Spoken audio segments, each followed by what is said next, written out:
Good evening, all. I'd like to call this meeting to order. Welcome to the February 7th meeting of the Grosse Pointe Park City Council. Hello to those that are watching the meeting on Facebook. We're glad to have you this evening. And because it's Black History Month, I thought before we call the roll, we would just take a moment to acknowledge that. The purpose of Black History Month, of course, is to honor African Americans who've made a significant impact in the world today. And I'd like to attest that we have many of those right here in our own community. Namely, Darcy McConnell, who was our first African American member of our city council, Malik Goodwin, who was our first planning commissioner and also chair of the planning commission as an African American, Matt Evans, who's our newest addition to the planning commission, and Tim Evans, our first African American law enforcement professional. Thank you to the leadership of our chief of law enforcement, Brian Jarrell, and our city manager, Nick Seislin. It's a privilege to serve with these individuals and to have them in our midst, making us better, moving us along, making contributions that matter, and having impact. I hope you all know how much you matter a lot, and know how much you are valued and supported. Each of us is on our own journey. I had a moment on mine with my daughter last weekend at a surprising place. It was at the Fisher Theater's presentation of Hairspray. I don't know if any of you have seen that. I thought we were in for some lighthearted fun, but it turned out to be a pretty powerful message that comes as part of that production. And the next time somebody asks me who I admire, I hope I remember to say the lead character, Tracy Turnblad, who was a white person who knew how and what to do, who was pure, real, sincere, authentic, driven, and from the heart. And then there was that incredible song that's part of the production called I Know Where I've Been, which was sung by Queen Latifah in the movie. I wanted to bring its power to you all tonight because the arts have the ability to touch our souls.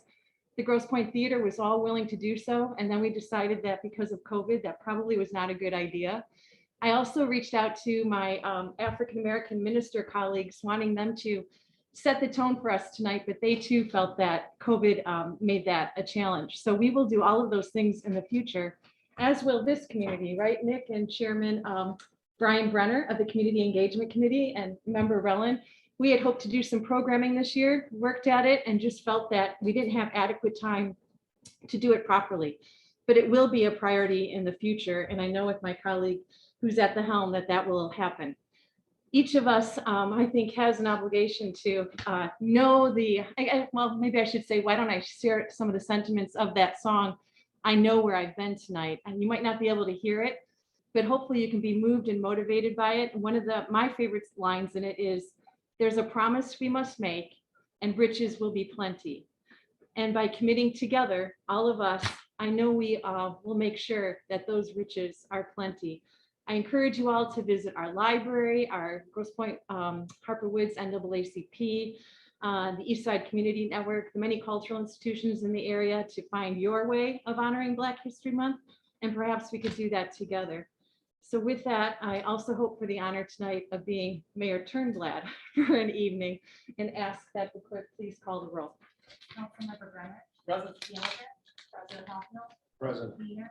Present. Rayland. McMillan. Present. And Mayor Hodges. Present. Thank you, Clerk Blayhut. With that, we will move to the Pledge of Allegiance of the flag. Pledge allegiance to the flag of the United States of America and to the republic for which it stands, one nation, under God, indivisible, with liberty and justice for all. Next on the agenda for your consideration, colleagues, is approval of the consent agenda. I would just point out that the committee and commission reports are new to that consent agenda. The purpose is to streamline the meetings. I know that there were some concerns about the content of that. I hope the community will be patient with us as we continue to make that more robust. We will continuously add to that list of committee reports, but for now, it's a work in progress. So I hope you all be patient. And with that, a motion would be in order. Motion to approve. Made by Wiener, is there a second? Second by Councilmember Gallagher. Is there any discussion? Clerk, could you please call the roll? Councilmember Brenner. Yes. Gallagher. Yes. Caulfield. Yes. Wiener. Yes. Rayland. Yes. McMillan. Yes. And Mayor Hodges. Yes. Moving on to our first public comment, which is on agenda items. I would like to say a few words to set the stage and remind us all that we are a community, and that community is built on relationships and fellowships, and we have a history together and a common bond. And it's important that we preserve that because that's why people want to be here and it's why people come here. And this council values every voice and wants to hear every voice. So the public comment portion of the meeting is probably one of the most important parts of the meeting. The code that the council recently adopted, as well as my own conscience, requires me to ensure that we have an order of decorum, civility, professionalism, and dignity as part of our public comment. So I would ask that you all commit to that so that we can preserve our capacity to solve and our sense of community. That does not mean I will violate your First Amendment rights. I'm only asking that you understand the expectation that this is a place for good quality decision-making and discussion. And I quite frankly think your voice will be louder if it's softer and informed and all of those things that I just said. So with that, City Manager Seidlin, I'll turn it over to you. Thank you, Mary Hodges. So I do have one written public comment tonight. This comment comes from Mary Rouleau in Grosse Pointe Park. To save time, this public comment is submitted by 10 park residents, including Mary Rouleau. We are writing to note our concern with the first iteration of moving commission and committee reports to the consent agenda. We are under the impression that the reports would be part of the agenda packet for prior review to keep the public fully informed in case there are questions. Instead, the packet contains what appear to be the summary agendas with little information, including what, if any, decisions were made. We note that Infrastructure Chair Max Wiener posted further information on his council Facebook page. While that it is helpful, it is not the public record. Many people are not on Facebook. The meeting of the Infrastructure Committee, like several others, was not streamed, let alone archived. There are no dedicated portals for those committees on the city's website. We are assuming that council does not have a different version of these reports. If it does, they should be posted in the agenda along with the full manager's report. While we appreciate the need to keep the meetings manageable, that should not be a substitute for public information and transparency. Mayor Hodges, that's my written public comment. Thank you, Mr. Seidlin. Would you like to leave the in-person comment as well? Yes, so if anybody would like to do a spoken public comment, please state your name, raise your hand, and if you could please stand, state your name, go right ahead. Hello, my name is Eve Pigeon. I'm on the 1100 block of Lake Point. Do I read from here? Or whichever, we can hear. Someone gonna time me and tell me when it's away. All right. My comment pertains to your personnel review session this evening. Before I begin, I'd like to share for public record that yesterday I wrote to all of you, I wrote to City Council with my concerns about bias and discrimination in city processes. I brought to you my concerns that people of different races, colors, religions, and more appear to receive different resident, taxpayer, and customer service experiences from the city. In my case, I'm a Jewish woman who self-identified as such and publicly commented that I did not support your appointment of Christina Anton to the TIPA Commission because she has shared anti-Semitic sentiments in a public forum. Even so, I was surprised to have been completely ignored when I asked for information about the TIPA residential grants approved during the last TIPA meeting. You fixed that by getting me a response after receiving that email yesterday. It came at 10:38 p.m. last night while I slept, looking more like a forced response than what should have been the ordinary course of business. During your session tonight, I ask that you take a close look at my complaint and ensure it's considered as it relates to that individual's employment and any compensation adjustments you might be considering now or in the future. I also ask that you discuss appropriate ways to solve the problem, which has been a larger one than this specific incident, not necessarily with Nick. Let me make that clear. Solutions might include hiring more staff or retraining the current team to ensure residents receive timely responses to their inquiries and finding ways to establish accountability for inclusiveness among all city employees and officials. Ordinance number 219 states that honesty, fairness, respect, and nonpartisanship are required to safeguard public confidence, an action required by all city employees. To avoid contradicting this ordinance, your current and future workforce discussions should include conversations about how you will ensure employees and officials understand that refusing people access to city programs or services based on race, color, or religion is a violation of Michigan and federal law and of the ordinance. They should also include the steps you are going to take to improve diversity, equity, inclusion in this city, starting with employees and elected officials. Being who I am often asked by people outside of the Grosse Pointe how on earth I could live in a place that is known, renowned for discrimination, racism, anti-Semitism, intolerance of every kind. My comment here tonight is intended to respectfully ask you to help me get to a day when I can give the answer I really want to give, but that common description of our city is no longer true. Thank you. Thank you, Ms. Pigeon, for coming tonight. Yes.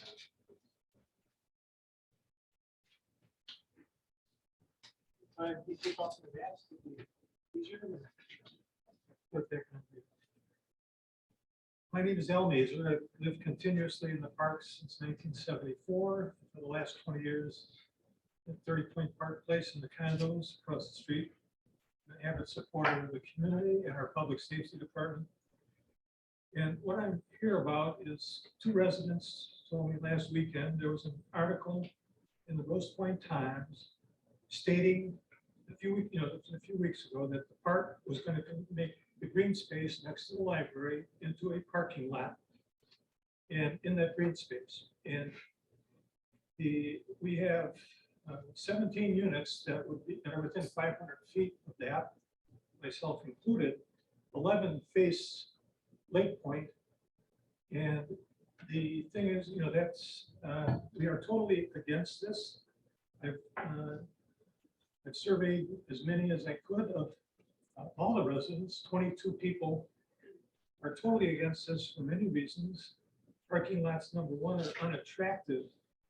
What we are concerned about is things like the impact on the environment with the parking lot, noise from vehicles, headlights, exhaust, possible lighting pollution from overhead lights.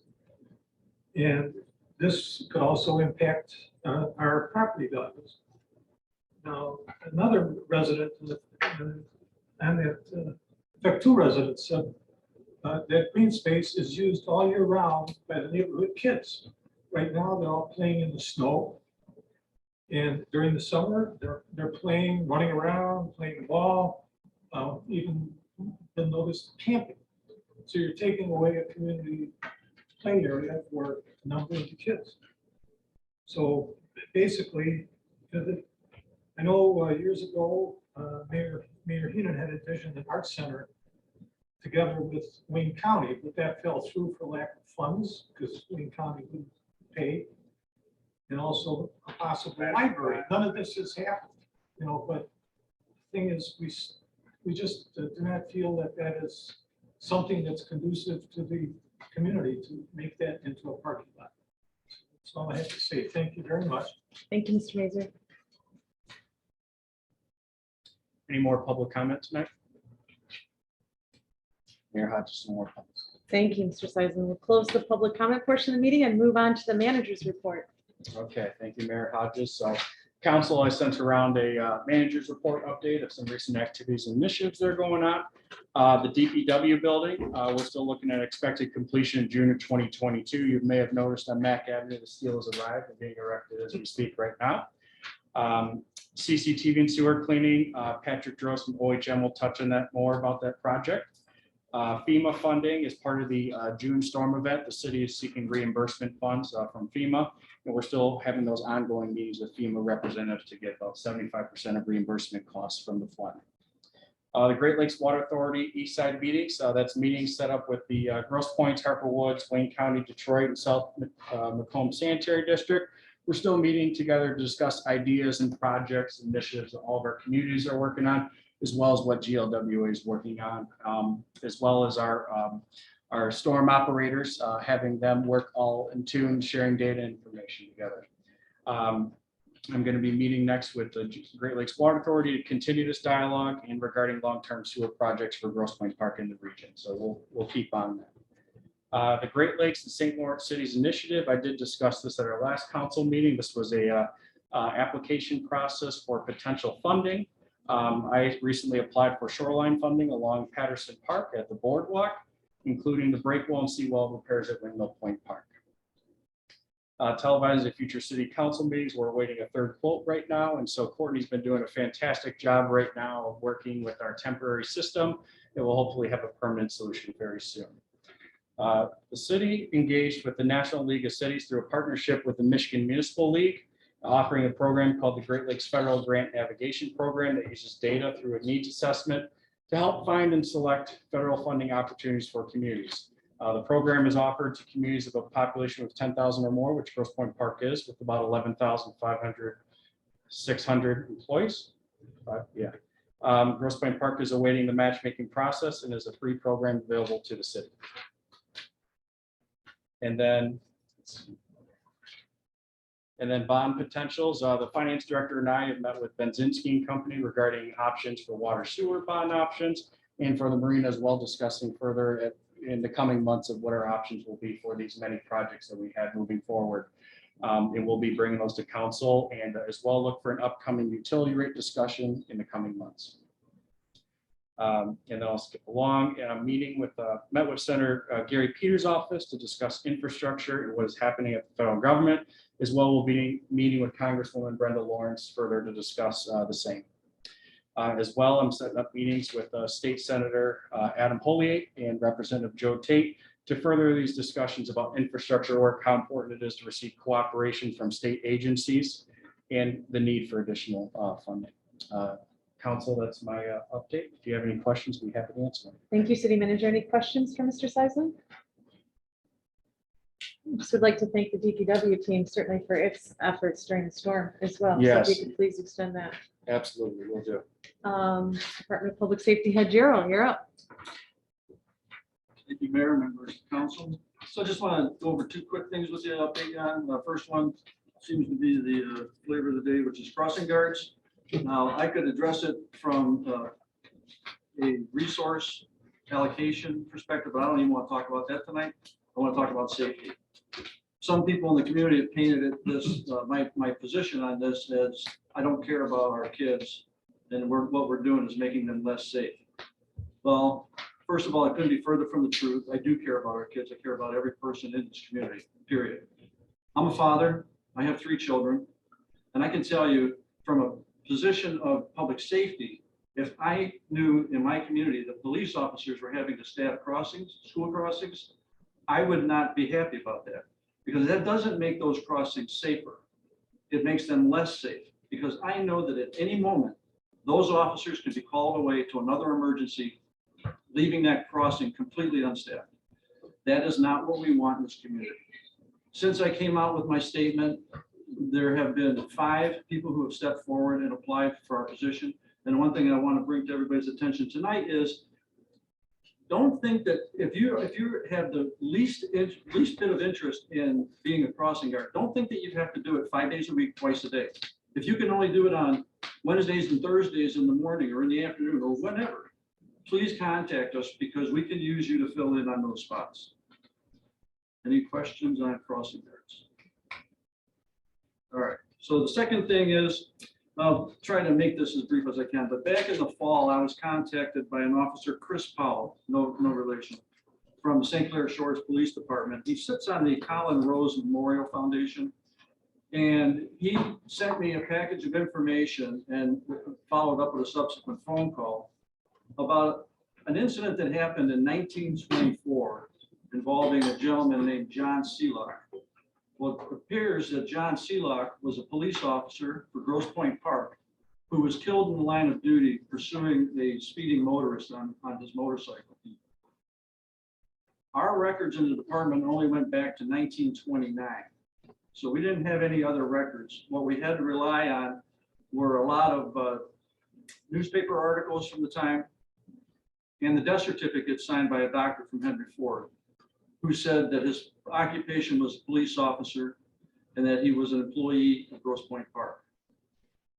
Based on that information, I did some searching and I was able to track down his nephew, who's, I believe, in his 80s now himself, who lives in New York. And he said that he does remember the stories being handed down through the family over the years. So based on all the information that we had, we and the Colin Rose Memorial Foundation, we submitted all the information to the Law Enforcement Officers Memorial Foundation in Washington, DC.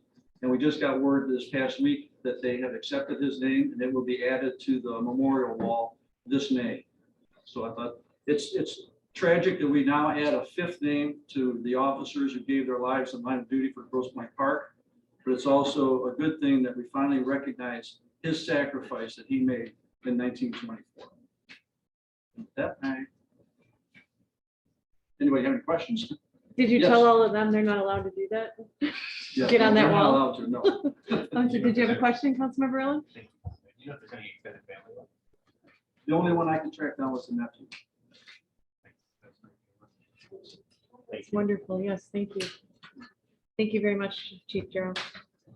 Okay, well, actually, you can stay up there because we're moving into our public safety awards. For those of you that are in the public here and have not seen the cover sheet that comes along with our packet for each item, it does say that the recommendation for this agenda item is to sit back and enjoy, Yes. because this is a very special moment that we have here, and we get to honor our law enforcement professionals. So, Chief Gerald, go ahead. We have a group of awards to give out tonight to some very deserving individuals. So the first two are going to be departmental unit citations or commendations. The department unit commendation may be awarded in recognition of outstanding police services performed by any department unit.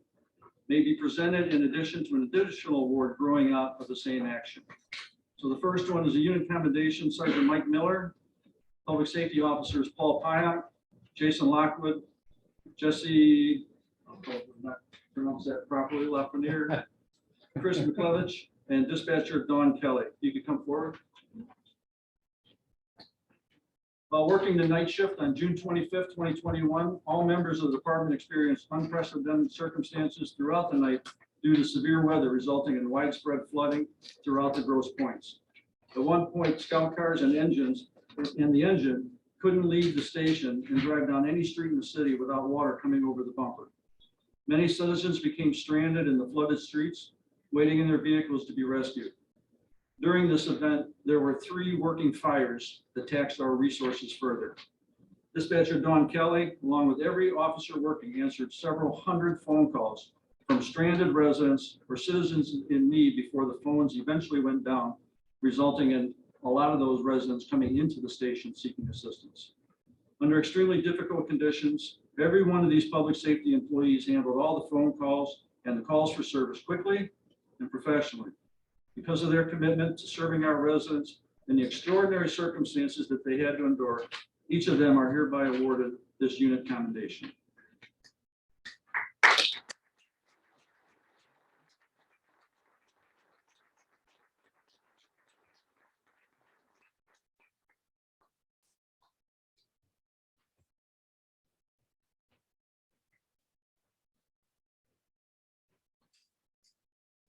Thank you.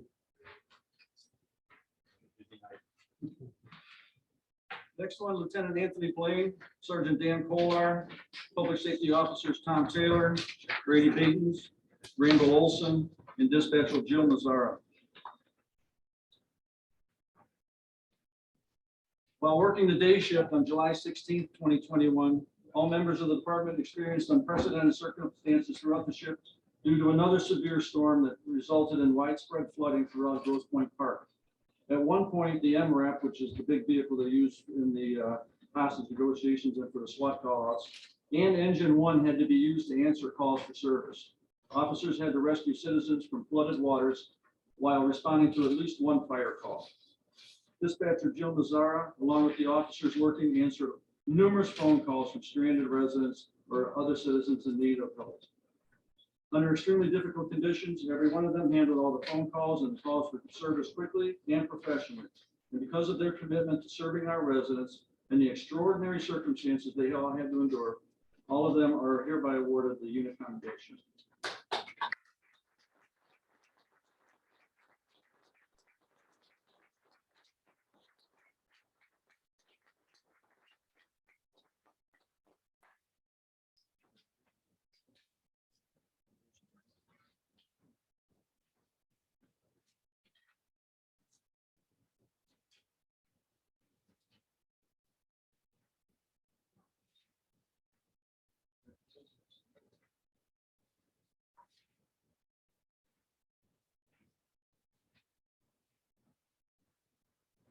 Next one is the department commendation.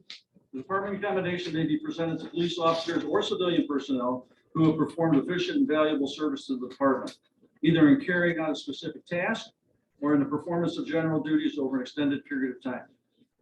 Sergeant Mike Miller is not here tonight, right? On Thursday, November 4th, 2021, Warren Police Department was actively pursuing a stolen white 2019 Jeep Wrangler Rubicon from their jurisdiction through various East Side Detroit neighborhoods and eventually into Grosse Pointe Park. Our department received information from Warren Police Dispatch that while officers were attempting to stop the Jeep, it rammed into one of their police cars. This chase also involved several other outside agencies to include Warren, Detroit Police Department, and Highland Park. As the vehicle approached Grosse Pointe Park, Sergeant Mike Miller astutely decided to deploy stop sticks across Alter Road south of Jefferson to assist in ending the chase. Once the Jeep got closer to his location, Sergeant Miller executed his plan and was able to strike a direct hit on all four of the Jeep's tires. Although the pursuit continued into Grosse Pointe Park, the Jeep traveled on deflated tires, thus slowing the vehicle immensely and allowed pursuing vehicles to safely catch up with it. The chase ended in the area of Kirchville and Audubon with no injuries to any of the involved parties or bystanders. Because of Sergeant Miller's quick, well thought out decision of where and when to deploy the stop sticks, this pursuit was able to end safely with a positive outcome. For his actions on November 4th, 2021, Sergeant Miller is hereby awarded a department commendation.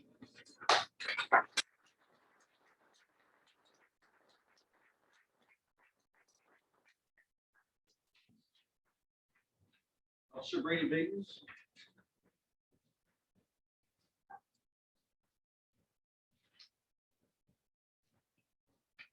On April 6, 2021, Public Safety Officer Brady Batens responded to 1416 Lake Point to assist in a report of a woman down not breathing.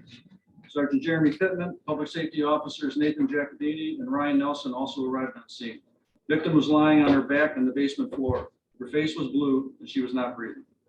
It was later determined that she was suffering from a heroin overdose. The patient had been down for an unknown period of time.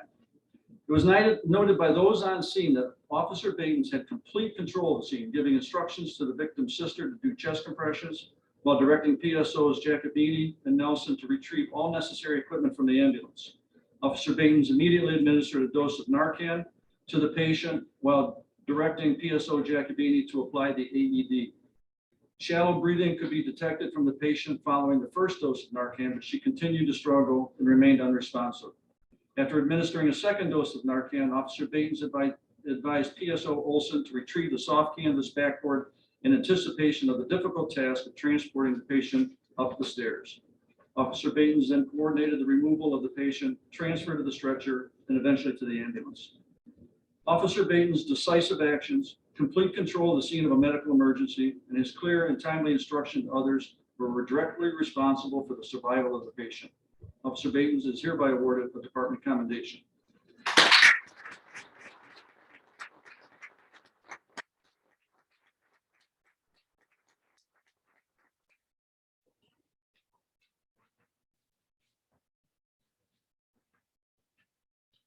So life-saving award. Life-saving award is awarded to an officer for the saving of a human life. It is intended for all officers directly responsible for the saving of a human life.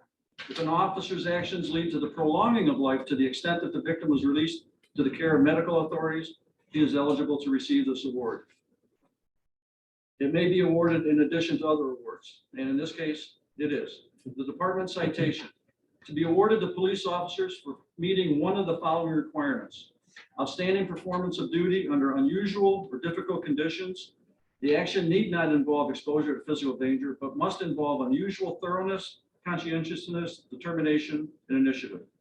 Or two, meritorious actions of a nature which would not be eligible for a higher award.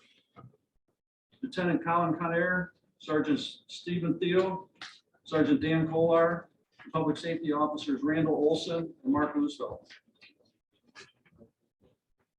On June 6, 2021, officers responded to the 800 block of Pemberton on a medical emergency. Upon their arrival, it was determined that two flood damaged recovery workers were having difficulty breathing. One of the workers was standing in front of the residence, bent at the waist and breathing heavily, and had vomited. He advised the officers that his co-worker was still in the basement and unconscious.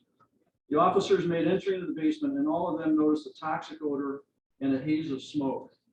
The victim was found located laying prone in a corner of the basement, unconscious, breathing in a labored manner with evidence that he too had vomited. Officer Olson removed the dryer vent post from the window to get some outside air into the basement. The approach from the first floor to the patient involved navigating narrow stairwell and an additional narrow hallway with 2 sharp 90-degree turns. There was not enough space to use a backboard or stretcher to remove the patient, and time was clearly of the essence. All officers on scene acted quickly and carried the victim by hand around the turns and twists of the hallway and then up the narrow stairwell. The victim weighed approximately 240 pounds, and it took maximum physical effort from all officers on scene to get them up the stairs and onto a backboard.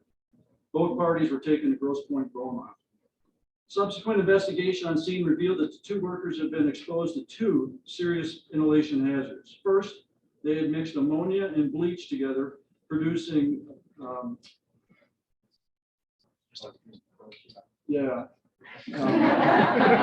chlorine gas.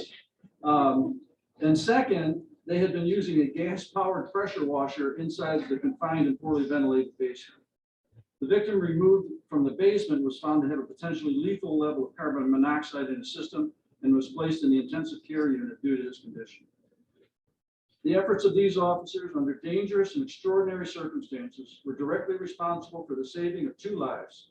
For their actions, they are hereby awarded a Department Life Saving Award as well as a Department Citation.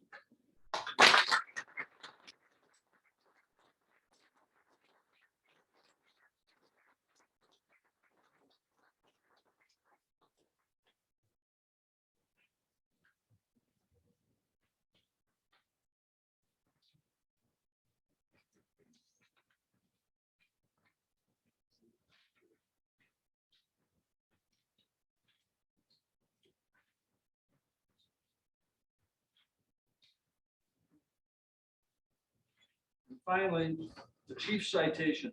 Chief citation is to be awarded to a police officer for outstanding performance of a difficult task involving personal risk to the officer's safety when, because of the officer's action, a serious crime is prevented or the perpetrator is apprehended. Officer Adam Bremer. On December 11th, 2021, while finishing a traffic stop with a vehicle on the north side of Mac at Alter, Public Safety Officer Adam Bremer suddenly heard yelling and screaming coming from the area of the Huntington Bank parking lot. When he turned to see what was happening, he observed a white male running away from a vehicle parked in the bank lot coming towards him, screaming for help. This gentleman, later identified as Mr. Stonehill, stated that he was being robbed. Officer Bremer observed an individual running away from the parked vehicle southeast through the bank lot and then southbound on Weyburn. Without hesitation, Officer Bremer began to chase after the subject, who was already trying to flee westbound through the yard of 1471 Weyburn. He was able to catch up with the suspect as he was trying to jump the fence in the rear of that address and ordered him to the ground. Moments later, other officers arrived to help place the subject in custody. After speaking with the victim further, it was learned that the suspect and an accomplice had brutally assaulted the victim, kidnapped him from a motel in Detroit, and forced him to drive them to the bank to withdraw money for them. Detroit Police Department responded and placed the subject under arrest for kidnapping and strong-arm robbery. Because of Officer Bremer's decisive actions, the violent felon was taken off the streets of our city. Citizens of Grosse Pointe Park and this department are fortunate to have officers such as Adam Bremer serving and protecting our residents. Officer Bremer is hereby awarded the chief citation.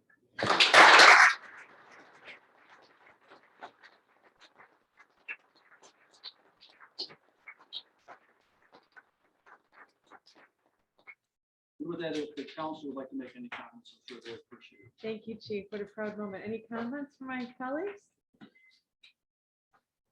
Yes, Councilmember Rowland. I'd just like to say thank you. I saw you guys in action after the flood and subsequent flood.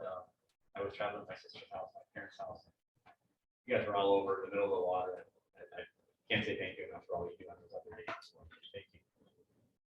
Thank you, Councilmember Rowland. Other comments? Yes, Mr. McClellan. This is truly Grosse Pointe Park's finest. You guys do an excellent job, and we're very, very blessed to have you. Thank you for your service. Thank you.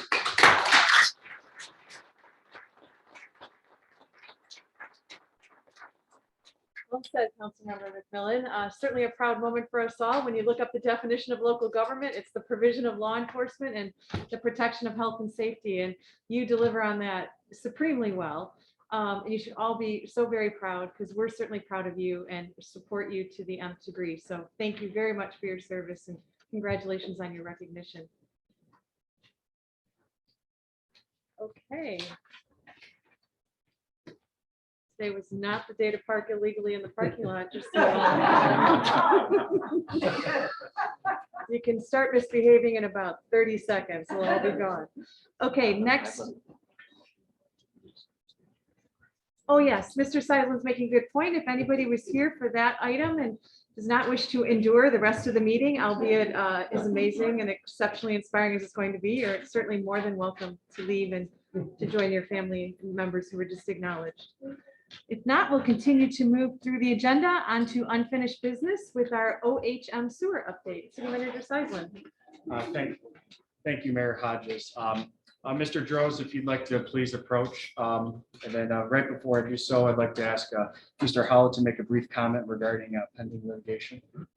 Yeah, and City Manager Seisman and I discussed this. Just something for everybody to keep in mind that we do have active litigation related to the sewers and infrastructure based on the flood. And so something always to keep in the back of our minds as we discuss it, both publicly and with residents or on Facebook, that with active litigation, there comes the tightrope of addressing the need to give the public information, but also to be protective of our city in that posture that we're unfortunately in. So just a reminder to use good judgment. And if there are any questions in terms of what can be shared or in what form it's appropriate to share it, please just ask me and we'll get back to you right away. Thank you, Jake. Mr. Droz? Thank you, Manager Silent. So included in your packet tonight is our monthly update. Follow the same typical process of the prior updates, but I'll just kind of hit a couple high-level points. As Manager Silent mentioned earlier, Pipe Tech continues to work throughout the city. This particular month, they're now focusing in that section between Kirksville and St. Paul. Currently this week, working between Devonshire and 3 Mile. As with prior updates, there's always an updated map on the city website that provides where the work is happening in the next week or two. Continue to update that as we go through it. In terms of Pipe Tech's work thus far, we're really about at the 30% mark. They've now attempted to televise and clean 30% of the system. We are working towards a substantial completion date for the contract of, I think it's July 11th of this year. So currently, based on that, they are on track. Of that 30% of the sewer system that they've televised, they've been able to effectively get through 20% of that. So there's been portions, I think we've mentioned in prior meetings, due to roots and other types of blockages, we've not been able to fully get through there.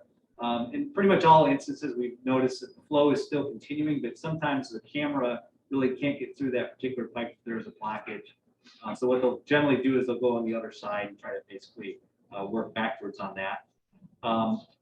Additionally, the manhole inspections are 45% complete at this point. In terms of the contract, we've paid out 25% of that contract based on the as completed quantities that is completed.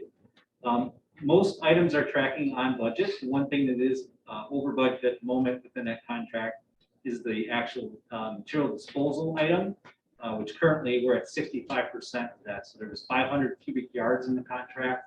I think there was a unit price of $150 per cubic yard. Currently, we are on track to exceed that. So we'll continue to monitor that, and if necessary, we'll bring a change order to the council when it becomes necessary.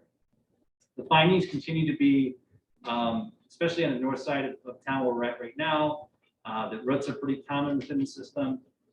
Thankfully, there aren't a ton of what we call structural issues. It's really more operations and maintenance. I think we mentioned in the prior update, future years probably will include some sort of root cleaning program to try to get those removed from the system. That's going to help in a number of ways. It's going to include increase the capacity of the sewers, and it's also going to really open up some storage. So one of the things that we long thought with this study is that there is potentially quite a bit of storage opportunity in the system, and how do we best optimize that? One of the things we do is do preventive maintenance to get that cleaned out. We mentioned also the 78-inch Jefferson Interceptor. So there's actually two large diameter sewers that go end to end on Jefferson. The upper one is the extension of the Detroit River Interceptor. That's a 78-inch pipe. And then the lower is 120-inch, which was basically constructed in the 1930s for stormwater management. The 78-inch is of primary importance right now. And unfortunately, the issues with the cold weather has really created a situation where you go down in the manhole and then you have the relatively warm sewage and it creates a steam issue. So we've been working with Pipe Tech. As the weather warms up, it should make that less of a problem. But that's held us up a little bit in terms of getting that inspection completed on the 78-inch pipe. Why that's critical is that there's diversions between that 78-inch and the lower 120-inch pipe. So knowing the specifics about the size of those and where they're at is important for our modeling work. That's also progressing. Get to that in a minute. We included a 25% progress report in the update, and it gives a kind of what we call an overall pipe condition score. I think in the past we may have talked about what's called PACER rating. We do that for roadways, where we'll go out and drive every mile of pipe of road in the city, and we'll give a relative score to that. The same holds true with pipes and water mains as well, but this is really part of an asset management program. We start to actually assign scores to individual pipes and manholes.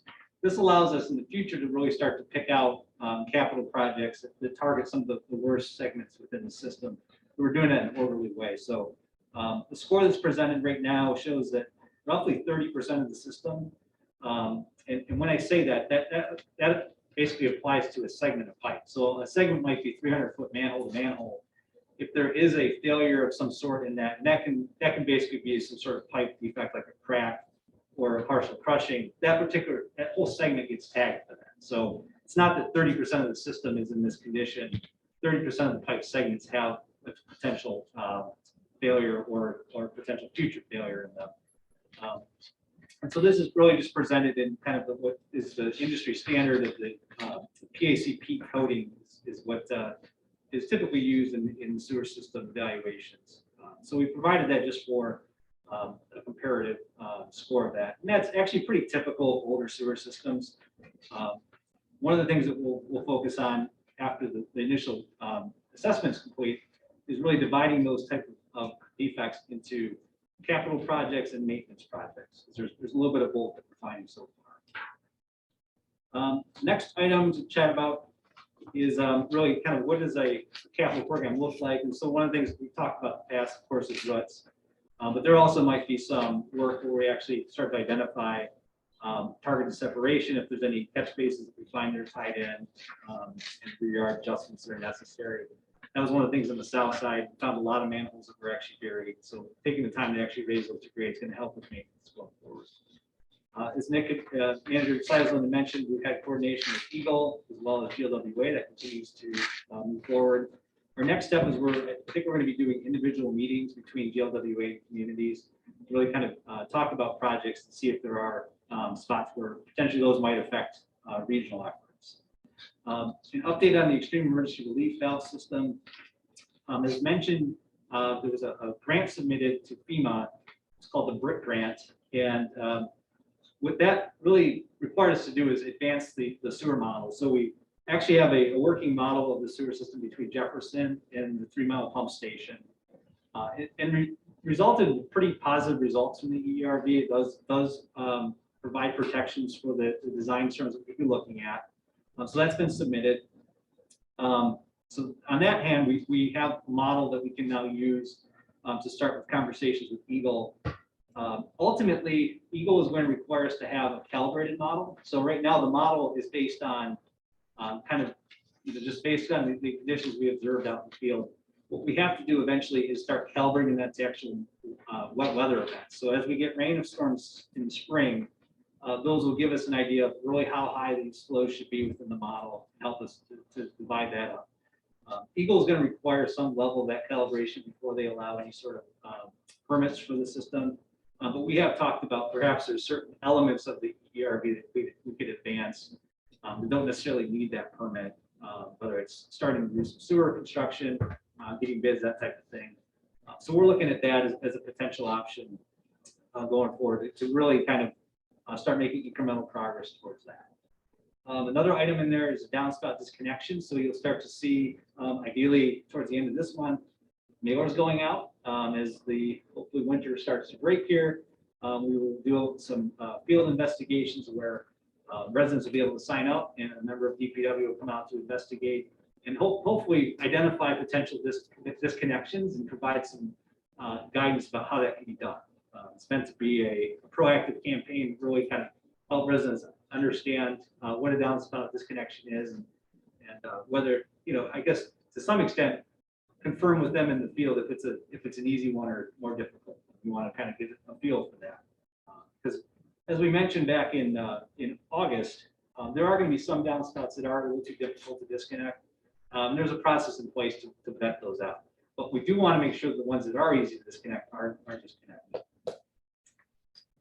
In terms of flow metering, we continue to get monthly data for that. We've had a fairly dry few months. We did get events back in December, and then of course we had a little more rain than we expected last week. So once we get that data in, we'll take a look at that and see how that is resonating on our meters that are in place. We mentioned the BRIC grant. We'd expect to know more on that in April and May of this year. And then looking ahead, our work that we continue over the next month, if we can get back into the Jefferson Interceptor, we want to get that underway. Of course, those flyers will go out for downspout disconnections, and we'll continue to update the model. We will have some field crews out this week and next week, actually getting topographic survey data. So you may see vehicles around town to get that data. But with that, I'll pause and open up for questions. Thank you, Mr. Droz. Any questions or anything to add, City Manager? No, I think Mr. Drove spoke for a couple of the highlights I was wanting to speak of, and certainly I'll mention too about the grant opportunities. This is something that we're further engaging and looking to see if there's federal and state grants available, and we're being very aggressive with pursuing all options on the table. Any other questions for our engineering team? Yes, Councilmember Gallagher. Hi, thank you so much for your report.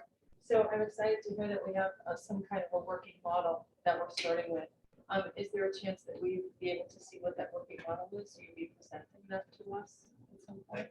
I think when it's at a calibrated point, it'd be definitely worth presenting. And I think that'll actually be part of the community conversation because the model will have alternatives to consider and show level of effectiveness. So that's something that certainly, I think in the springtime, once it's ready to go, I think we'll start to see that. So you talked about the flow metering. Do you expect that the results of this analysis will impact the design of the potential model for the EERB? It could. In what way? One of the things we're looking at is really the dynamics of the Jefferson interceptors. Specifically, how much flow is in each pipe. Like for right now, what we found is that the upper interceptor carries the vast majority of flow. And our understanding was that the lower interceptor would have more in it. So one of the things we're really starting to dig our teeth into a little bit is what is the source of that? So the flow data is already starting to show that it's an area we need to investigate a little closer. So it very well could have an effect. It's just one of those things we have to start going through it. The data will start to lead us to some of those unknowns and we'll dig into them as we can. Do you believe that the data that will be coming from that flow meter will move us away from implementing an EERB solution? It's really too hard to say at this point. What we have is that the model shows that it works for managing that risk with a 50 and 100-year event. But I'm sorry. No, go ahead. One of the things we also want to do as part of this is make sure that we're doing the most cost-effective thing. So if there's other things we can do in the system that might not cost as much, those are things we should do too. So I think it's a little bit of an iterative process, and I appreciate the council's patience and us going through that. And I hope to have some more solid answers relatively soon as we get the model for advance. Into the working model that you have, or the model that you have now, is this enough to start permitting requests for the EERB? No, I think we have to have calibrated data for what Eagles told us. So we need to have some spring and summer rain events to happen. So if I'm understanding you correctly, we won't be able to do our flow metering monitoring until spring and summer, which would then collect data, which would allow us then to submit permits to the state. If that's the flow that happens, then we would not even be looking at implementing a solution until after summer. Is that correct? In terms of having something we get a permit for, yes, absolutely. I mean, if that's the ERB is the only thing we're talking about. If there's other things that we can start to advance, may show different levels of effectiveness. We talked about disconnections. I think if we submitted a plan for disconnections tomorrow, we get a permit. There's no question. Connections or just- For instance, like alleyways, if we were to do new alley sewers on the north side. I don't But think there'd be- if we did all of that and we had another rain event, are you suggesting that we would not flood? I don't know In enough the about, same impact, say that we had another June 25th event or July event, and we disconnected downspouts, would we continue to flood? If I can Councilmember jump in Wiener? really quick. So we've got a multifaceted approach that we're trying to take at this. The fact is, Eagle's natural incentive is to basically put roadblocks up. With the current language from the previous meetings from Eagle, they wouldn't even let us broach permitting before fourth quarter. That said, we're doing everything we can, working with neighboring communities to try to create as many pressure points as we can and move forward with this. So we are trying to do everything we can expedite this process. Patrick's been really good about trying to be dynamic in terms of adjusting our planning. As far as rain events, that's a tough one because the June rain event, you're talking about roughly 500 million gallons of water came down on the city and about 185 million that came down in the span of an hour. With all maximum capacity pumping, if everything is online, we can move roughly 27, 28 million gallons. Now, granted, there's tons of variables. The point is, we've got a multifaceted approach. The EERB, the intention is still moving forward on building it, but we're trying to shore up the system. We're trying to reduce infiltration, which we're already doing. Downspout, even with the downspout disconnections, we are working with ordinance to try to expedite that along. But the fact is, anecdotally, residents in addressing the issues that they had are already moving towards. We're not creating any new downspout connections, but residents have been actively disconnecting them. Through the scoping, we've increased barrel capacity, and we will continue to increase the capacity under the city. We're looking at ways to shore up our discharges. Also, we're working with neighboring communities because, again, the crux of this was the barrel had no capacity to discharge. And with everything that happened, we're working with Great Lakes Water to ensure that their systems are more stable as well. So there's a lot of moving parts. But the fact is, everybody understands the status quo is not acceptable to residents. We're working on improving it. The system is already better than it was going into this. We're going to continue working to that. And the EERB, again, is a safety valve that we hope will never have to be turned on. But given the event that we dealt with in June, there was no ability to discharge when there's a complete catastrophic failure. So we want to have that option, and we're going to work towards that option. But regardless of that, even though we want to put that in place, we're going to do everything we can to kind of bolster the system regardless. That's the points that Patrick's been making. Understood. I'm trying to understand the timing and to set the expectations both for myself and the residents in the community. So there is a hope and an expectation that the implementation of this EERB would happen before summer and spring when the rain comes. If we don't even have the opportunities to submit for permit until the end of summer, then residents should be clear and they should understand that this EERB will not be in place by this summer and have an expectation of that. Yeah. I think it's very important. Thank you. Thank you. And thank you, Councilmember Wiener, for your leadership on the committee as well. I know we're in good hands and appreciate that. Mr. Droz, thank you as well. And City Manager Seisland and Mr. Thomas and the like. Hopefully this community sees that we've got a laser-like focus on solving this matter so that the PTSD can go away, right? So thank you for getting us there. And thank you to Mike Kraus as well for bringing Councilmember Renner and I through the 2 pumping stations to give us a tour so we can continue to improve our knowledge base and our ability to guide and lead this process. So thank you to him for that as well. Next on the agenda, I can find the agenda, is yes, our new city logo, Deputy Clerk Boyle. Our city manager. Yeah, Seisler, so you wanna I'll start do a us brief out? introduction and then I'll let, Linda, do you want to go first or do you? I can, all right. So at the January City Council meeting, the council made a motion after a presentation by Linda Boyle to table the approval of the new logo for further revision.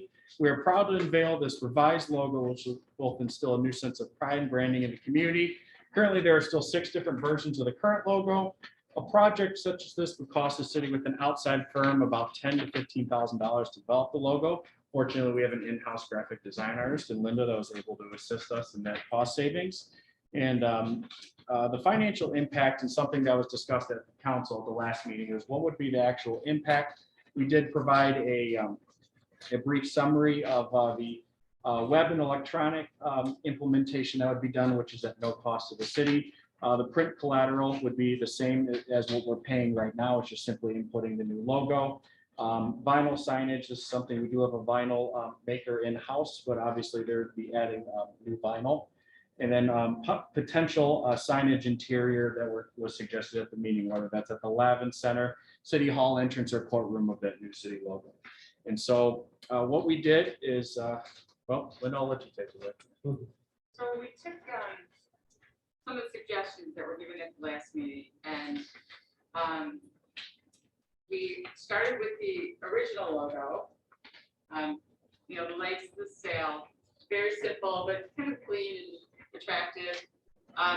There were some comments about this logo, which was one that we were presenting about the building stories. So I made some adjustments with that to make it more representational of Grosse Pointe. And then I kind of did like a new, based on some of the suggestions, a third option.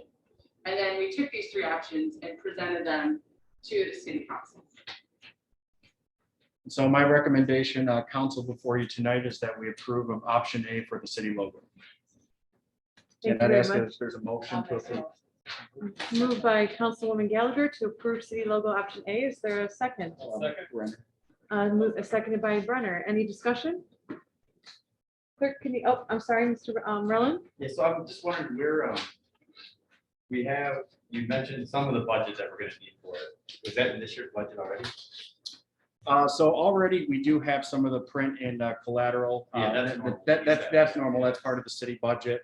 Part of the vinyl is already included in the city budget, but for signage interior, this would be something that we'd have to budget for multiple years. This wouldn't be something that upon tonight, I wouldn't go ahead and be ordering new signs for the Lavin Center, City Hall. This would have to be, when we entered into that budget discussion, we'll break that out over the coming years. Okay, so we walk our dogs around town. We see some garbage cans that have these old logos on there. Those are brazen on the garbage can. So are you contingencies for those? Are you gonna be changing those around?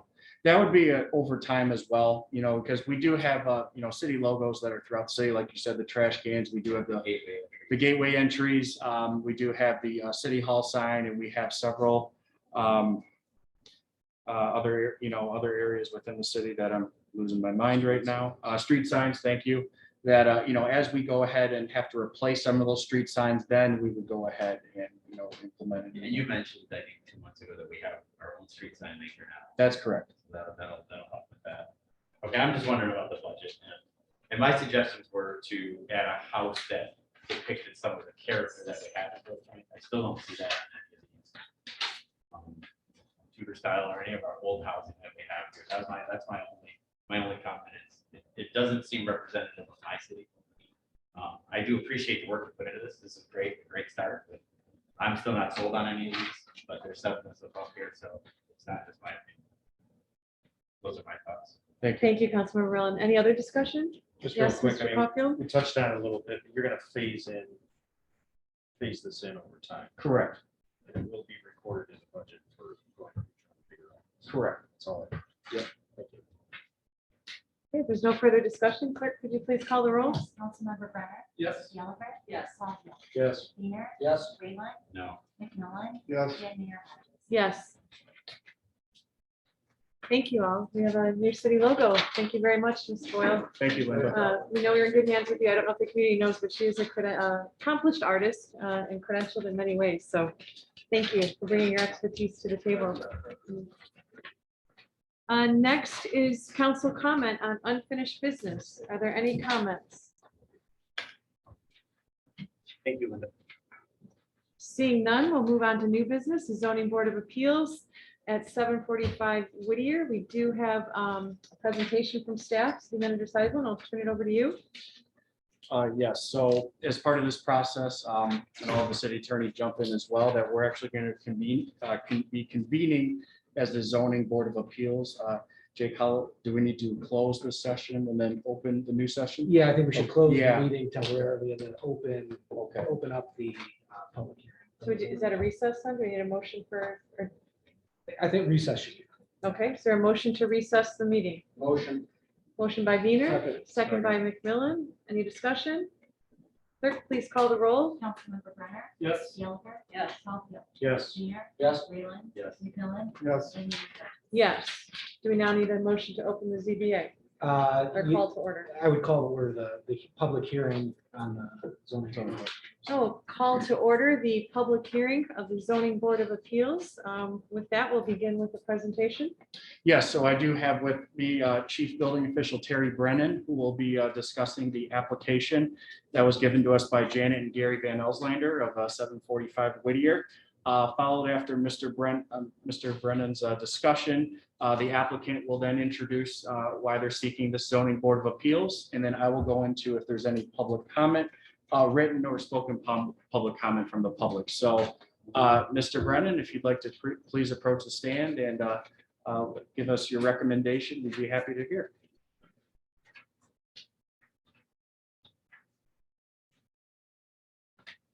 I believe that you have in your packet a memorandum dated December 21st, 2021, outlining the proposal for a brick and steel wall at the front property line of 745 Whittier. Our ordinance currently prohibits fences placed adjacent to the public right-of-way in the front yard and also prohibits a height in excess of 6 feet. This wall does both. It does match the existing architecture in style and height of the existing wall in front of the Van Elslander's property. And accordingly, there's an additional recommendation from McKenna for approval of the wall as presented. Any questions? Any questions for Mr. Brennan at this time? Thank you. So as I read this, this says you propose to install an 8-foot limestone and steel fence along the perimeter of the property with an entrance gate on the north end. Okay, that is a misstatement by the plans examiner from McKenna. Just an oversight more than anything. We did confirm with the Van Elslander's attorney and Mr. Van Elslander that the fence and wall is just on the front property line. It does not encompass the perimeter of the property. So just on the front Just wall, on the not front, on just the- along, not that's on- correct. Okay, so all of this is not correct. That's just showing the outline of the property. The attached applicant, the attached plan does show where the wall is going. The plan here. That shows that the wall is just adjacent to the front property It's this piece here, and across the driveway. this Yes, way here, correct. this and this. Yes. Are they the same, will they be the same height as what is existing? The brick portion, yes, and then there's a steel section that is that would extend up higher to approximately 8 feet at the gate, and then the columns are 8 feet high. That So- matches the existing architecture. So the columns will hold. Yes. Are there any, I know I read an email from an adjacent, from a neighbor. Mhm. Have they approached the neighbors? Do they have, I don't know, that's probably a question best asked of the applicant or their attorney. there's no, okay, so there's no, but you're not aware of any? No, I'm not. No objections. Thank you. I have no That's question. the only Councilmember Gallagher. I only received one written public comment.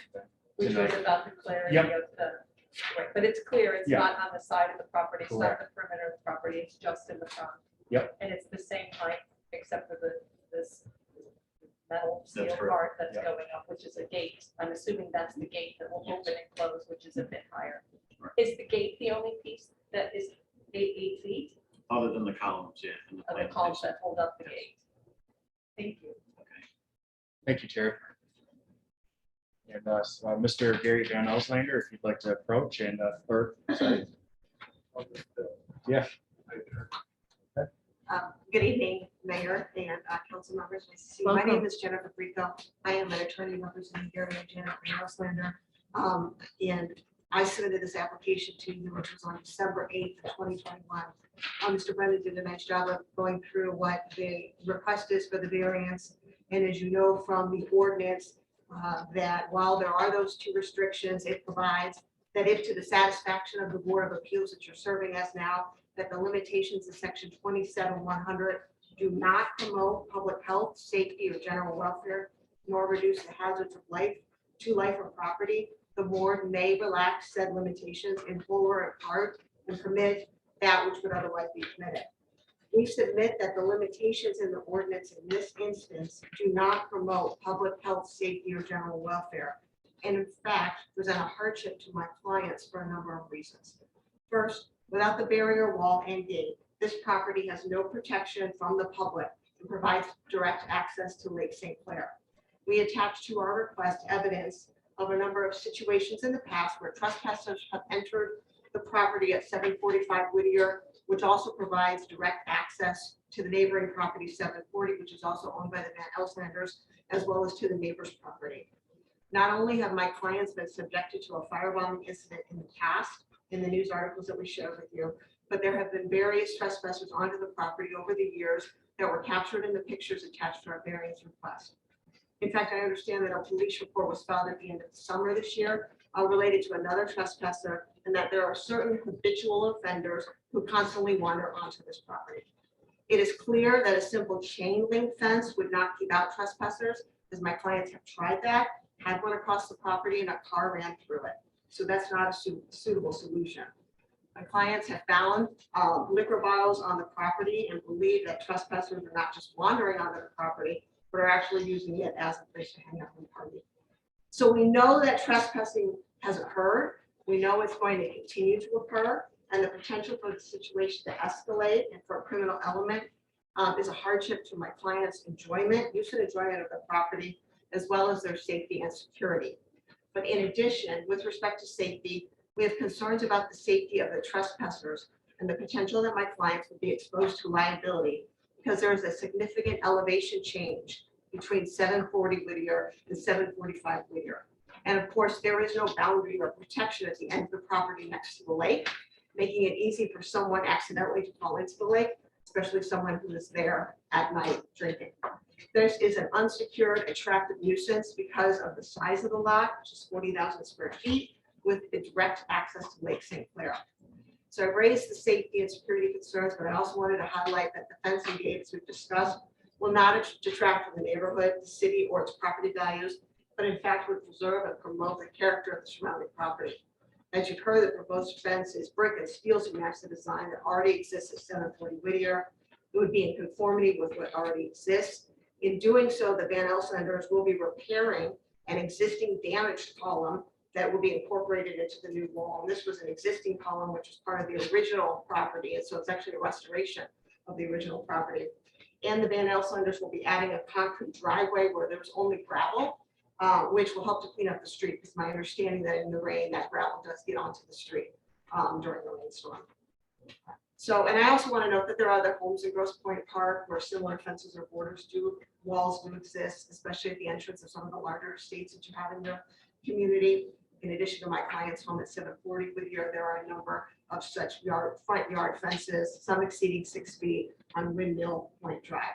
So therefore, in light of the hardship to the property owners to enforce this ordinance as drafted, and the fact that such limitations contained in 27-100B do not promote public health, safety, or general welfare, whereas the construction of the privacy wall and fence and gate would promote safety and general welfare and reduce the hazards to life and property, we respectively request approval of this variance request for 745 Whittier.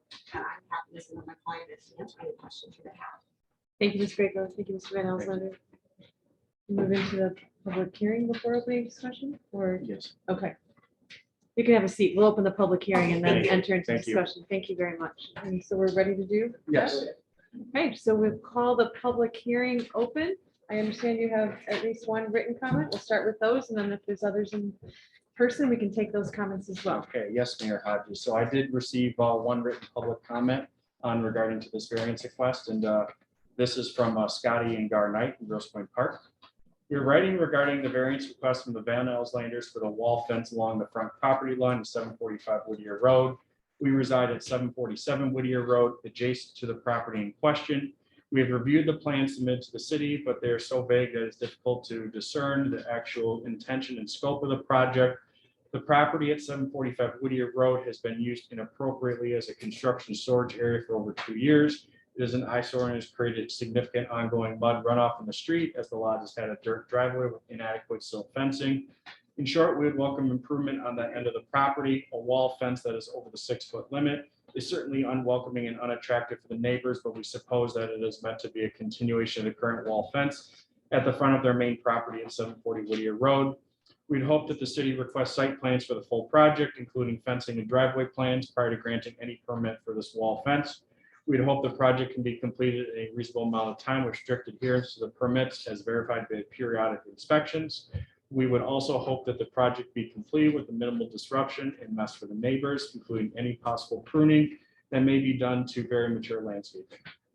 Mayor Hodges, that's my written public comment, and I would ask that if there's anybody in the public that would like to speak, please stand and state your name and city of residence.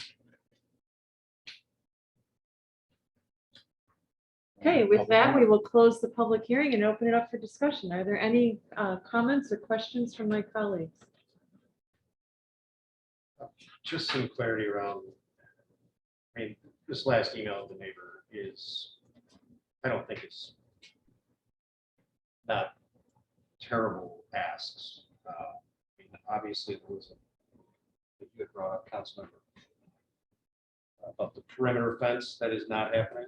I mean, and we're going to have proper plans and permits and inspections going forward. I think that is a very wise ask.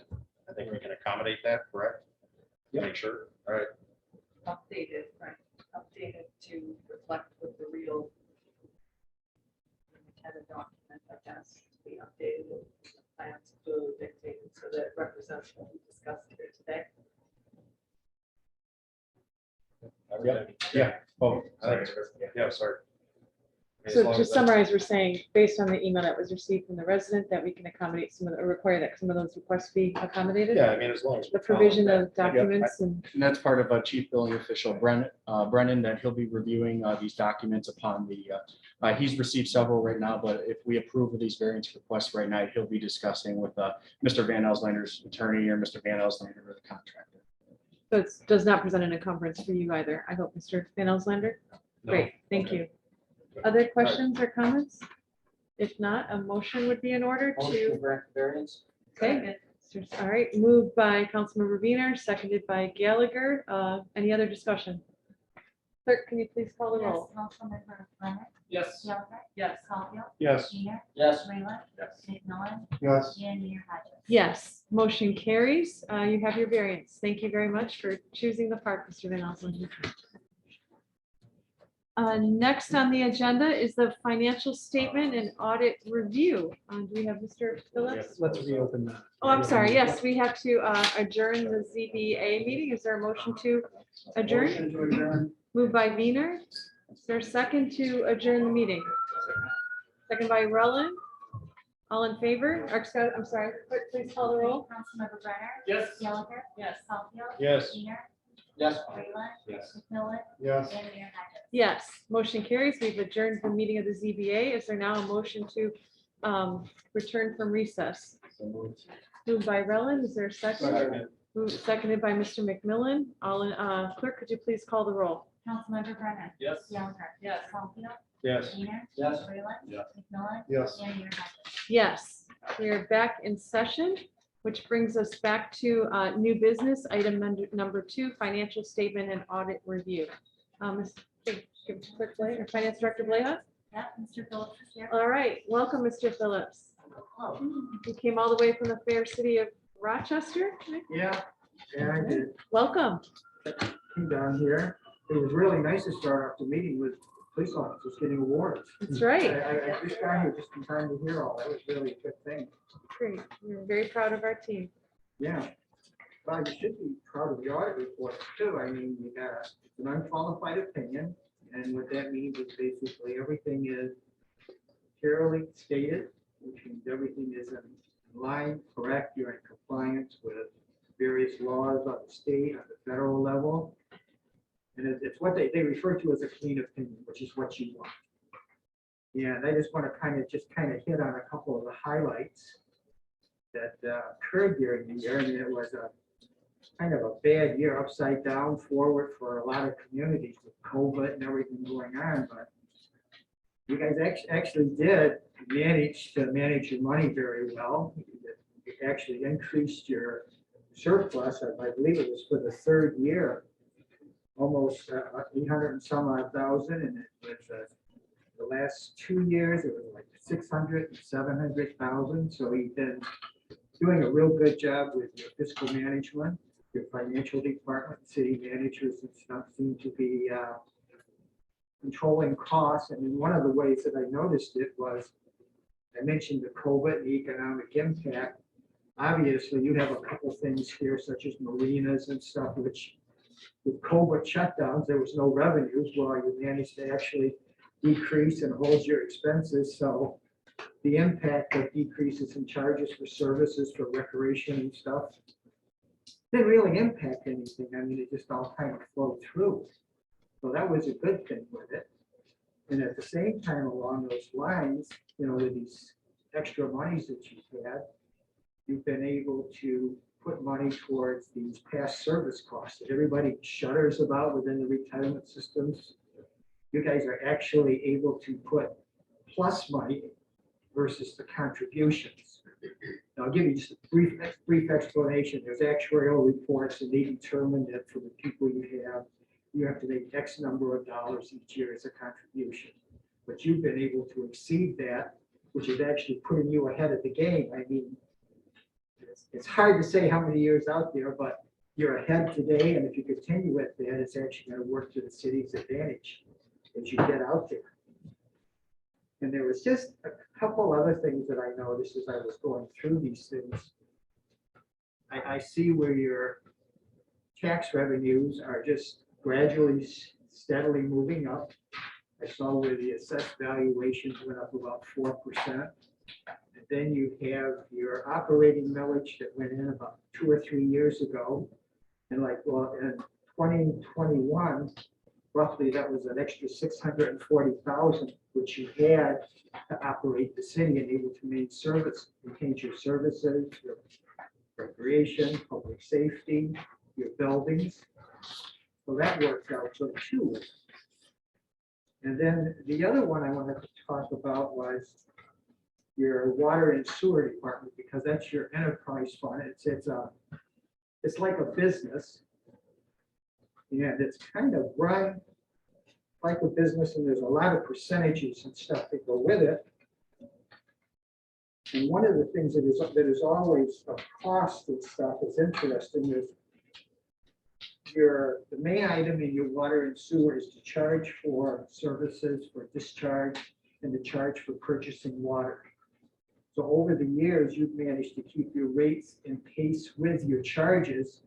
So your cost of sales, the cost of water versus your sales, is about 60%, which is pretty much the normal for that. So that's a good sign, because as accountant and doing your audit, I'm a big fan of consistency. I look for the consistency, and as these issues have come up over the years, you've been able to maintain that. So that was one good thing about it. And the other thing is just the general operations. You've been able to manage any of the economic impacts. I mean, one of the things I was going to mention was you suffered a horrendous storm, which even with insurances and stuff, there's still costs of administering and everything else, and you still managed to keep building the surpluses. And I think that's really a credit to how the city is running. And I see some of these things are just really creating issues for the city. I don't know what else to tell you. And with that, I don't know if there's anything in particular that anybody is interested in. Can go on about various operating percentages and everything else. Thank you, Mr. Yeah. Phillips. Are there any questions for Mr. Phillips? Comments? I'd like to thank our team. Again, we're very proud of our Yes, thank you. financial management team. I believe, Mr. Phillips, that puts us at 37% fund balance, which is significant. 35. 35%. Yeah, and your reserves are within line too. You know, they always ask that question. And you know, it's hard to say. Every community is different, but with a stable community like yours, you know, if you have 10%, 12% reserves, it's well within line, and you'll be able to meet anything. And of course, when I look at this, because one of the things I have to do is it's called going concern concept, and it's, can the city exist? And luckily for me, they put a time frame of 1 year. So all I have to answer to me is, can you exist one more year? That's usually pretty easy, but I'll be honest with you, it doesn't work all the time. But in your case with it, I don't see any problem. Yep, with we're well anything like beyond the best practice, and then we combine that with growth in the tax base, expense control, and outside sources of money coming in. I'd say we're in solid shape. So thank you very much to our team. And just so the community knows as well, this is part of our continuous and professionalization and compliance with the charter. So this is a charter requirement that you come before us annually. So we appreciate you taking the time and making this presentation. And again, thank you for our team. I do believe we need a motion to accept the comprehensive annual financial report for fiscal year ending June 30th, 2021, as presented by Mr. Phillips. Is there someone who would like to make that motion? Moved by our council member for Second. finance, Caulfield, seconded by Wiener. Any discussion? I want to make one discussion. It's out of tune, but I do really want to thank Jane Playhouse for all the work she did, working with Ramey Phillips over the amount of days and hours getting through this audit. Jane has done this for a number of years, and something that I've been able to watch over the last couple, and I really want to thank Jane for her hard work. Mr. Phillips, her performance reviews tonight, so your timing is perfect. Oh, okay. Did I say what you wanted, Jane? Thank you very much. With that, clerk, For coming. and as you all know, Ms. Playhouse wears several hats. She's not only our finance director and our treasurer, but also our clerk, which is why she takes our minutes and does our roll call this evening. Councilmember Wiener, did you have something? I just want to echo what City Manager Citations said.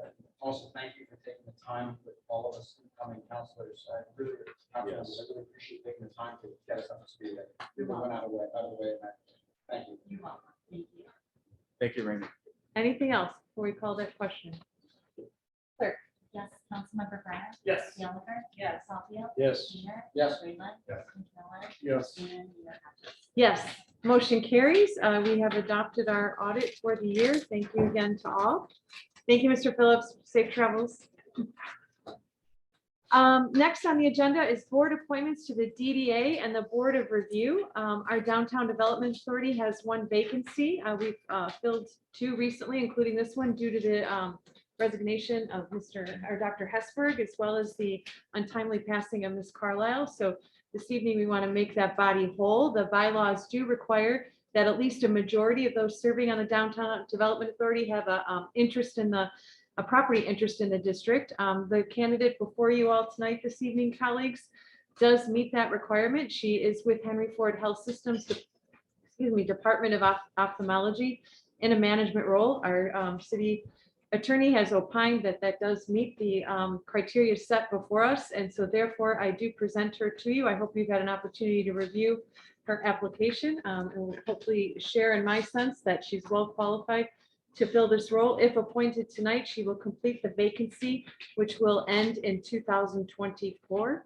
And with that, I would ask for a motion to approve Roseanne Horn for that term to the DDA expiring in 2024. Motion to approve. Motion by Wiener. Is there a second? Second. Second by Gallagher. Any discussion? Clerk, please call. I'm sorry, Mr. Wiener. I was just gonna, I read the application at some point. I want to say that the endorsement from Dr. Hesberg means a lot to me, so I'm fully supporting this application. Agreed. Thank you. Anything else? Clerk, please call the roll. Councilmember Brenner. Yes. Gallagher. Yes. Caulfield. Yes. Wiener. Yes. Freeland. Yes. McMillan. Yes. And Mayor Hodges. Yes. Motion carries. Ms. Roseanne Horn has been appointed to the Downtown Development Authority. Next up for appointments is the Board of Review. There's a vacancy that was created by the resignation of longtime Board of Review member Margot Parker. Thank you very much for her service. That service that term, I should say, is set to expire in December of this year, 2022. We present to you tonight for your consideration Mr. Michael McCush, a highly accomplished finance and management professional and longtime resident to fill this term ending in December. Is there a motion to Like to make a support? motion. Motion by McMillan, I'll second. seconded by Gallagher. Any discussion? Clerk, please call the roll. Councilmember Brenner. Yes. Gallagher. Yes. Caulfield. Yes. Keener. Yes. Rayland. Yes. McMillan. Yes. And Mayor Hodges. Yes, Mr. McCush has been appointed to the Board of Review for a term expiring in December 2022. Thank you to both of them for their interest in serving. We certainly appreciate their skill sets at the table.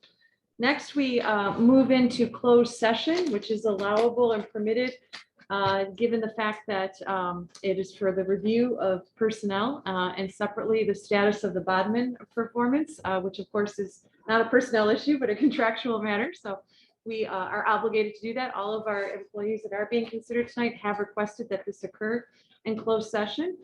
So with that, I would ask for that motion to move into closed session. Moved by Gallagher, seconded by Caulfield. Poor Mr. Brenner. Look at you in. Any discussion? One moment, Mr. Mazur. All in favor? Opposed? Okay, we will now move into closed session. Upon completion of that closed session, we will go back into open session and any action will occur at that time. There will be no action taken during that closed session. Is there any other direction that we need to give the counselor or the public, city attorney? That should be sufficient. Okay, with that, sorry, but you all have to leave. As much as yes, Mr. Mazur. I just want to say, I think maybe Jack, bring directly call us, see right back to already, administration. Just to let you know, thank you all for your service. You are very much appreciated because that's all you get to pay is our thanks. Scott Valentine, thank you. You got there, Michelle? These are the papers you asked me about like months ago and I kept forgetting. These have been sitting in my car for months. Oh, thank you very much. I'm gonna see her probably tomorrow night. I'll Oh, take her one. fantastic. Fantastic. Do you guys anticipate like taking any action or just? Can you do Oh, like yeah, we'll 11, probably go on 11:30? compensation. Let's take action on that, I believe. Okay. And then- Okay, welcome back to any folks on social media who might still be with us. We did just close our closed session to discuss personnel and are now moving back into open session. I will turn it over to Councilmember Gallagher, who chaired the Personnel Committee, and to give a summary of what was discussed or of what our decisions are.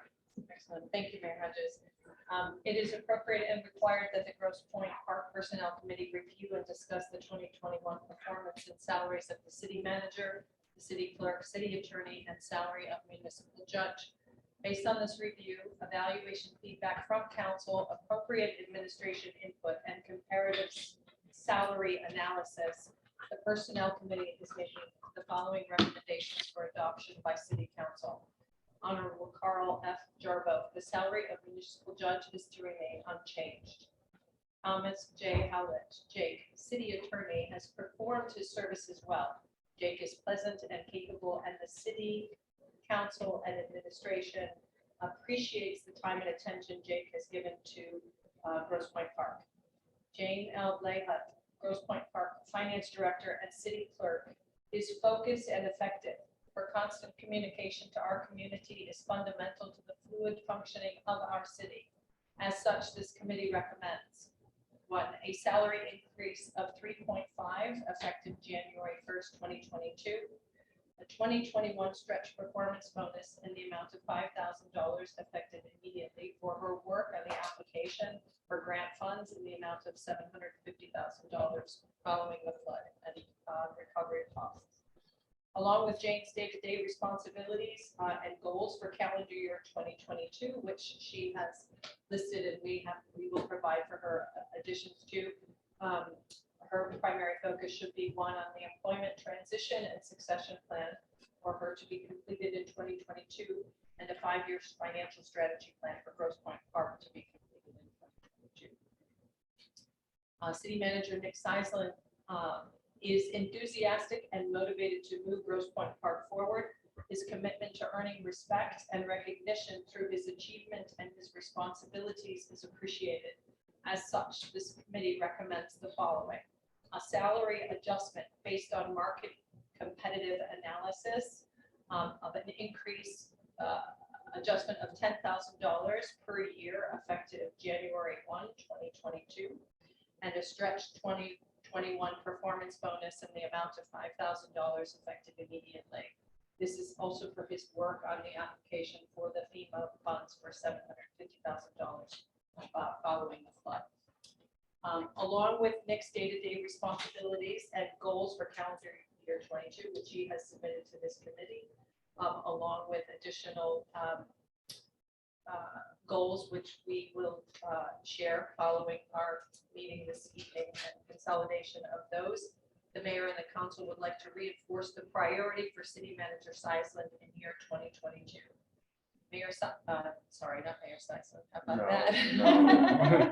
City Manager Seisland's primary and immediate focus is on flooding protection for the city of Grosse Pointe Park and the installation of the EERB. This will be his primary focus. And with that, I want to move to motion. Make a motion. Second. Motion by McMillan, seconded by Wiener. Sorry, Brenner. Should we actually do separate motions for each? I would do separate motions. Okay, to so- accept the recommendation of the committee. Yes, Mr. Wiener? Amend the motion, motion to adopt for Clerk Jane Blayhut. Recommendation to Personnel Committee. Do you accept that amendment, Mr. McMillan? Yes. Okay, any discussion? All in, please call the roll, clerk. Councilmember Brenner? Yes. Gallagher? Yes. Caulfield? Yes. Wiener? Yes. Freeland? Yes. McMillan? Yes. And Mayor Condon. Yes, motion carries. City Clerk, Finance Director, and Treasurer Jane Blayhut is be receiving a 3.5% raise consistent with COLA and the 5K bonus. Moving on to Mr. Seisland, is there a motion? Motion to adopt personnel recommendations. Motion by Wiener, seconded by Caulfield. And that is to, okay, you already said, subject to, or per the recommendation of the committee. Is there any discussion? City Clerk, can you please call the roll? Councilmember Brenner? Yes. Gallagher? Yes. Caulfield? Yes. Wiener? Yes. Freeland? Yes. McMillan? Yes. And Mayor Condon. Yes, motion carries. Congratulations to our staff and thank you very much for your service. You've earned every penny. Also to Councilmember Gallagher for leading the process. It took a significant amount of work. Councilmember Brennan for also serving, or Brenner for also serving on that committee.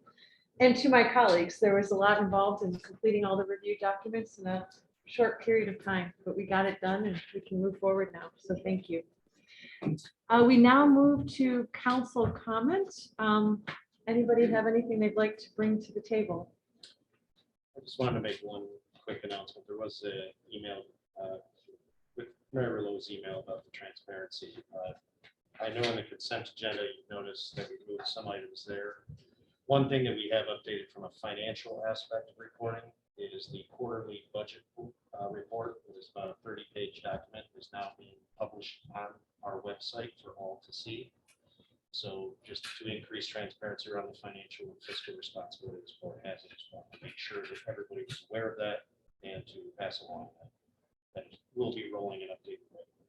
Thank you, Mayor Pro Tem Caulfield. We do continue to work towards professionalization and transparency. Councilmember Brennan? Yeah, and just to piggyback on that, I know she mentioned the committee, commission reports, et cetera. Nick and I are working, and we spoke just Friday. We're working to update the website so that when you click on the drop box for all the committees and commissions, you can click directly on the committee itself, which will provide you a link to recent minutes and meetings.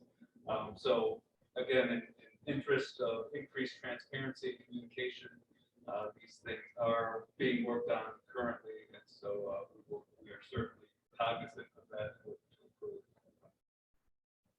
I believe it's actually one of the goals for 2022. And to that effect, there are several reports on the council committees right now there as well, and we'll continuously update those as those committees meet. Oh, awesome. Thank you, Councilmember Brunner. Yes, Mr. Wiener. Just to add to that point, I tried to communicate that in the infrastructure meeting. It's important that we acknowledge the residents as well. One of the reasons our timeline was very compressed with the council committee appointments due to the vacancy appointments. The committee appointments weren't established until later in the game, and it's very important to us to, even though we're having meetings, to actually have formalized meetings set in place. On behalf of the infrastructure committee, we would have liked to have posted that far in advance, but there were other more pressing obligations in committee meetings. And so this was a bit of an anomaly. Expect that going forward, we'll have much better projection and calendar updates for the residents. But again, it's really important to us to, even though we're doing the work to get the formalized meetings in the books prior to this council meeting. So again, we're going to be working on that. We're in conjunction with the communication and community outreach committee. We're trying to improve transparency and information that's put forward to the residents. Thank you. Well said. Anything else? Yes, Mr. Rowland. On that same topic, is there any inkling to stream our commission meetings? So we are streaming the, I guess it's separate, but just for the record, the planning, TIFA, DDA, things of that nature. Yep, so those are already streamed right now, and then obviously we're still going to, we're waiting upon that third quote that we could look at a permanent solution here. At the committee level, this is a, that's a discussion with the committee chairs. Initially, as we were meeting first to get our, hands dirty and, figure out. I was specifically said commissions, so that's, Okay, and so- DDA tip are great. Yep. That's great, so.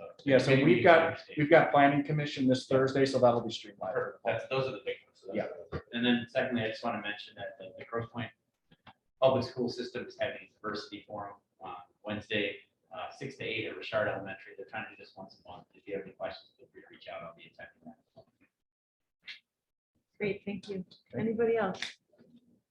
Okay, any public comments? Do we have anything in writing, Mr. Seisman? Yes, so I do have one public comment that was submitted. However, it was received after the deadline, so I will not read that one.